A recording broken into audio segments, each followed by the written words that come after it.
Hello बच्चों, आजच्या या व्हिडिओमध्ये आपण क्लास 8 चा सायन्सचा जो थर्ड लेसन आहे फोर्स अँड प्रेशर हा लेसन आपण इथे बघणार आहोत। म्हणजे हा जो लेसन आहे आपण 3 पार्ट मध्ये इथे घेणार आहोत। आज आपण या लेसनचा फर्स्ट पार्ट इथे बघतोय। ठीक आहे, सुरुवात करूया। बघा, what is a force? Force म्हणजे काय? फोर्स याला आपण मराठीमध्ये बल असे म्हणतो। लेसनचं नाव काय आहे? फोर्स अँड प्रेशर, म्हणजे बल आणि दाब। प्रेशर म्हणजे दाब। तर फोर्स म्हणजे काय? बघा, a stationary object on which no force is acting, म्हणजे एखादी स्थिर वस्तू जी आहे, एखादी स्थिर वस्तू असेल त्या स्थिर वस्तूवरती आपण जर फोर्स लावला नाही, त्या वस्तूला आपण फोर्स लावला नाही म्हणजे बल लावलं नाही, तर ती वस्तू जी आहे ती त्याच जागेवर जशीच्या तशी राहते, remain stationary. And object is motion continuous to have with the same speed and direction which no force is acting on the object. This is Newton's first law of motion. बघा, एखादी स्थिर वस्तू असेल त्या स्थिर वस्तूला जर आपण फोर्स लावला नाही तर ती वस्तू आपली स्थिरच राहते। आणि गतिमान जी वस्तू असेल एखादी, and object is the motion continuous, जर एखादी गतिमान वस्तू असेल त्या गतिमान वस्तूला जर आपण फोर्स लावला, त्याला बल लावलं, तर ती वस्तू वेगाने पुढे पुढे जात असते, म्हणजे सतत पुढे पुढे स्पीडने जात असते। तर ज्या डायरेक्शन आहे त्या डायरेक्शनने ती पुढे जात असते। हा जो आहे हा न्यूटनचा जो आहे तो गतिविषयक पहिला नियम आहे। Is acting the object, this is Newton's first law of motion, म्हणजे न्यूटनचा गतिविषयक पहिला नियम आहे। Observe the picture in figure 3.1 and 3.2। आता बघा, इथे पिक्चर 3.1 आणि 3.2 इथे दिलेला आहे आणि ऑब्झर्वेशन करून आपल्याला सांगायचं आहे की बघा,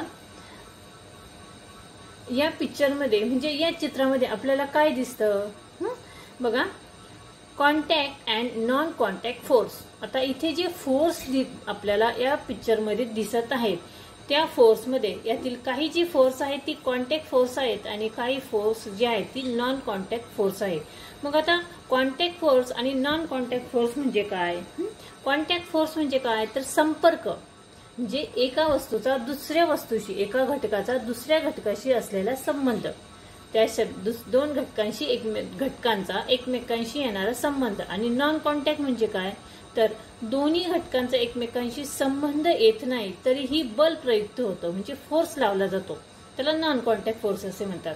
बघा, in figure 3.1 a car moves in forward direction when a man apply force from behind. या 3.1 या पिक्चर मध्ये इथील पहिलं जे चित्र आहे या चित्रामध्ये आपल्याला काय दिसतं की एक जो व्यक्ती आहे तो काय करत आहे, मॅन, तो व्यक्ती काय करत आहे, ती गाडी पुढे ढकलत आहे, म्हणून म्हणजे त्या गाडीला तो फोर्स लावत आहे, बल लावत आहे। दुसरं जे पिक्चर आहे यामध्ये एक कुत्रा जो आहे म्हणजे डॉग जो आहे तो तटून बसलेला आहे, खटून खाली बसलेला आहे आणि मुलगा त्याला ओढत आहे। आणि तिसरं जे पिक्चर आहे, तिसऱ्या पिक्चर मध्ये आपल्याला काय दिसत आहे की एक मुलगा फुटबॉल खेळत आहे आणि तो बॉलला काय करत आहे, किक मारत आहे।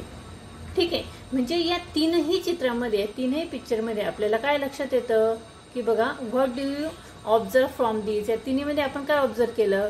अ force act on two body through in interaction between them, म्हणजे दोन वस्तूमधील आंतरक्रियेमधून या वस्तूवरती काय होतं, बल प्रयुक्त होतं, म्हणजे हे दोन्ही घटक एकमेकांना काय आलेले आहे, संपर्कात आलेले आहे, म्हणून याला कॉन्टॅक्ट फोर्स असे म्हणतात। आणि इथे बघा पिक्चर 3.2 इथे दाखवलेलं आहे। सम इव्हेंट्स बघा, as seen in figure 3.2 iron nails get attract to the pole of a magnet due to magnetic force. ह्या पिक्चरमध्ये आपल्याला इथे मॅग्नेट आहे आणि इथे खाली काही छोटे छोटे खिळे आपल्याला दिसत आहे। आता हा जो चुंबक आहे, लोहचुंबक आहे म्हणजे मॅग्नेट आहे, हे मॅग्नेट काय करत आहे, ते जे लोखंडी खिळे जे आहेत ते लोखंडी खिळे आपल्याकडे आकर्षून घेत आहे, मॅग्नेट ते ओढून घेत आहे। कशामुळे तर हे ज्या लोखंडी टाचण्या ज्या आहेत त्या चुंबकामुळे आपल्याकडे आकर्षले जातात। आणि दुसरं जे चित्र आहे या चित्रामध्ये आपल्याला काय दिसत आहे, इथे कंगवा आहे आणि कंगव्याला काय झालेले छोटे छोटे कागदाचे तुकडे आहे आणि ते कागदाचे तुकडे कंगव्याला चिकटत आहे। ठीक आहे, हा देखील मॅग्नेटिक फोर्स झाला. आणि इथे तिसऱ्या पिक्चरमध्ये आपल्याला काय दिसत आहे की नारळाच्या झाडावरून नारळ खाली पडत आहे. आता या तिन्ही पिक्चरमध्ये काय लक्षात येतं बघा, a coconut is falling from the coconut tree, object and attract the earth due to the force is gravity. पहिले जे दोन्ही पिक्चर आहेत यामध्ये आपल्याला मॅग्नेटिक फोर्स दिसत आहे. ठीक आहे, मॅग्नेट आहे. दुसरे जे पिक्चरमध्ये कंगव्याला पेपरचे तुकडे चिकटलेले आहेत, चिकटत आहेत. ठीक आहे, म्हणजे ते मॅग्नेटमुळे आकर्षित होत आहेत. आणि तिसऱ्या पिक्चरमध्ये नारळाच्या झाडावरून नारळ खाली पडत आहेत, म्हणजे इथे काय झालंय, ग्रॅव्हिटेशनल फोर्स झालेला आहे. व्हेन अ कोम्ब गेट्स रब अगेन्स्ट हिअर, कंगवा बघा इथे केसांना आपल्याला रगडला तर कंगव्याकडे टेबलावरील जे कागदाचे तुकडे आहेत ते आकर्षिले जातात. कंगव्यावर स्थितिक विद्युत भार हा निर्माण होतो. म्हणजे electrostatic change in there is include opposite change in the pieces of paper and pieces stick in the comb. हा जो पहिला लोहचुंबकाचा जो झाला तो झाला मॅग्नेटिक फोर्स. सेकंड जो आहे तो कंगव्याचा तो आहे इलेक्ट्रोस्टिक फोर्स. आणि तिसरा जो आहे कोकोनट ट्रीचा तो आहे ग्रॅव्हिटेशनल फोर्स. ठीक आहे, आता या तीनही फोर्समध्ये आपल्या काय लक्षात येतं की हे जे फोर्स आहे ते नॉन कॉन्टॅक्ट फोर्समध्ये येतात.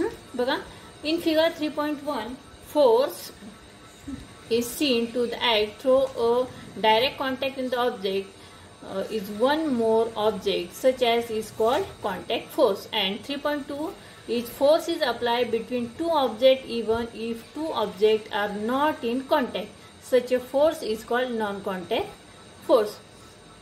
Muscular force is an example of contact force and apply object with the help of our muscles. It is applied in several cases such as lifting, pushing, pulling. बघा स्नायूमधील जे संपर्क आहे ते संपर्क बलाचेच उदाहरण आहे. मस्क्युलर फोर्स म्हणजे मस्क्युलर फोर्स जो आहे तो संपर्क बलाचा म्हणजे कॉन्टॅक्ट फोर्सचं एक्झाम्पल आहे. यामध्ये वस्तू उचलणे, ढकलणे, ओढणे या गोष्टी आपल्याला येतात. Pushing, pulling, lifting. त्यानंतर पुढे बघा force like magnetic force, gravitational force, electrostatic force act without a contact. हे तिन्ही जे फोर्स आहे मॅग्नेटिक, ग्रॅव्हिटेशनल आणि इलेक्ट्रोस्टॅटिक हे फोर्स नॉन कॉन्टॅक्ट फोर्समध्ये येतात. When a ball is kept on the table and push little it moves ahead and get slow and stops. म्हणजे एखादा चेंडू जर टेबलावरून ठेवून त्याला हलकासा धक्का जर आपण दिला तर तो पुढे जाऊन संत होत जाऊन तो थांबतो. म्हणजे सपाट रस्त्यावर पळणारी मोटर गाडी जी आहे इंजिन बंद केल्यानंतर थोडे अंतर जाऊन थांबते. टेबलाचा व जमिनीचा जो पृष्ठभाग जो आहे आणि त्यावर गतिमान असणारी वस्तू जी आहे यामधील घर्षण बलामुळे हे घर्षण घडत असते. याला आपण फ्रिक्शन फोर्स असे म्हणतो. This is because on the force is the friction between the ground and surface and object is motion. In the absence of frictional force the object would have remained in motion. Frictional force is a very useful of daily life. पुढचा जो force आहे ते friction force हा आपल्या daily life मध्ये आपण नेहमी बघतो. त्यालाच आपण घर्षण बल असे म्हणतो. फ्रिक्शन म्हणजे घर्षण. Frictional force is a very useful of daily life. While walking, we push the ground behind with our feet. In the absence, friction force. जर फ्रिक्शन असेल तरच आपण जमिनीवरती व्यवस्थित चालू शकतो. नाहीतर काय होईल, we will slip or is not able to walk. आपण चालताना स्लीप होऊ, पडू, त्यामुळे आपल्याला लागेल. All the object is a motion have a frictional force acting on them which is acting in the direction opposite the direction of motion. You must have seen that one tends to slip over banana peel on the street. Similarly, one can slip due to mud.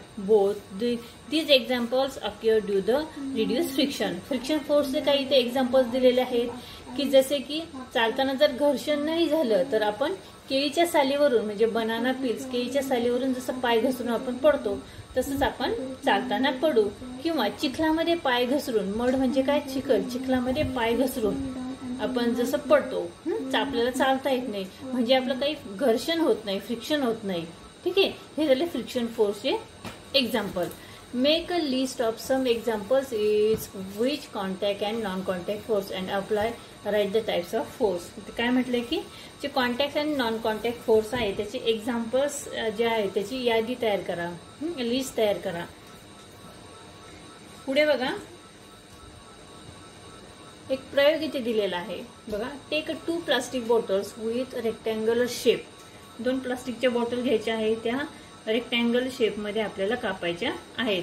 आता त्यांची जे झाकण आहे, close their opening by fitting the lids tightly. त्यांचे झाकण जे आहे ते घट्ट बसवायचे आहे.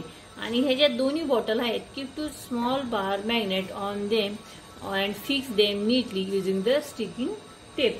या दोन्ही बाटल्यावर 2 लहान चुंबक पट्ट्या ठेवायच्या आहेत या पद्धतीने बघा. आणि त्या चिकटपट्टीच्या साह्याने त्या व्यवस्थित वरती बसवायच्या आहेत. Fill a big plastic tray with water and leave the 2 bottles floating with magnets and at the top. म्हणजे एका मोठ्या प्लास्टिक ट्रे मध्ये आपल्याला पाणी घ्यायचं आहे आणि पाणी भरून त्यात ह्या बाटल्या आपल्याला सोडायच्या आहे, ठेवायच्या आहेत. आता चुंबक वरच्या बाजूस येईल, म्हणजे हे जे मॅग्नेट आहेत वरच्या बाजूस येईल अशा रीतीने आपल्याला या बॉटल तरंगत ठेवायच्या आहेत. आता एक बाटली ही जी आहे, एक बॉटल ही दुसऱ्या बॉटलकडे आपल्याला न्यायची आहे. If the take 1 bottle near the other. एक बाटली दुसऱ्या बाटलीकडे आपल्याला न्यायची आहे. If the north pole of the magnet is near the south pole of the other magnet, the bottle will head towards each other because unlike poles attract each other. म्हणजे हे जे चुंबक जे आहे, लोहचुंबक जे आहे ते विरुद्ध ध्रुवामध्ये आकर्षित होत असल्यामुळे एका बाटलीवरती जर दक्षिण ध्रुव असेल, दुसऱ्या बाटलीवरती जर उत्तर ध्रुव असेल तर त्या बॉटल एकमेकांकडे आकर्षिल्या जातील. पण दोन्ही बॉटलचे जर इथे दक्षिण आणि इथे दक्षिण, दोन्ही दक्षिण ध्रुव असेल किंवा दोन्ही उत्तर ध्रुव असेल तर त्या बाटल्या एकमेकांकडे सरकणार नाहीत, त्या बाहेर फेकल्या जातील, उलट्या दिशेने जातील.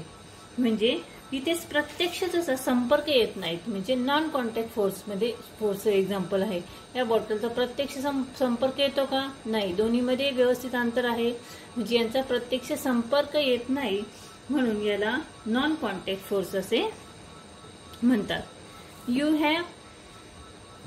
You have learned about static electricity in previous standard. Electric force is non-contact force. To verify this, which experiment will you perform?